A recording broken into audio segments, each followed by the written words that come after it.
মনে করুন পাপ আপনার একদম গলা পর্যন্ত হয়ে গেছে, এটা সম্পূর্ণই পাপ। এই গ্লাসটা হচ্ছে আপনি, আর এই ভিতরে যেটা দেখতে পাচ্ছেন নোংরা, এটা হচ্ছে পাপ। তো আমরা যখন পাপী হয়ে যাই তখন আমরা চিন্তা করি আমরা নামাজ পড়ে কী করবো, আমরা তো এমনিতেই পাপী। তো চলুন একটা ম্যাজিক দেখাই।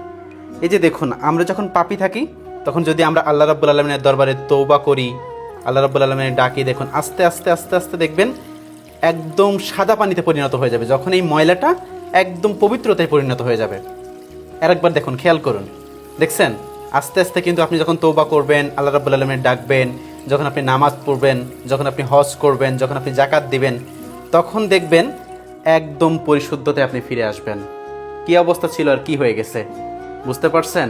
আমরা যখন চিন্তা করি যে আমরা তো অনেক বড় পাপী, আমরা অনেক বড় পাপ করে ফেলেছি, এই পৃথিবীতে পাপ ছাড়া কোনো বান্দা হয় না।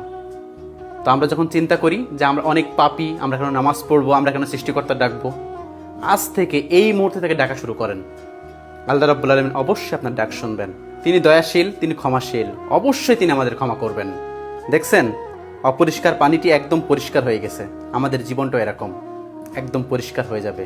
সেজন্য আজ থেকেই তওবা করুন এবং রব্বুল আলামিনের ডাকুন, সৃষ্টিকর্তাকে ডাকুন, নামাজ কায়েম করুন।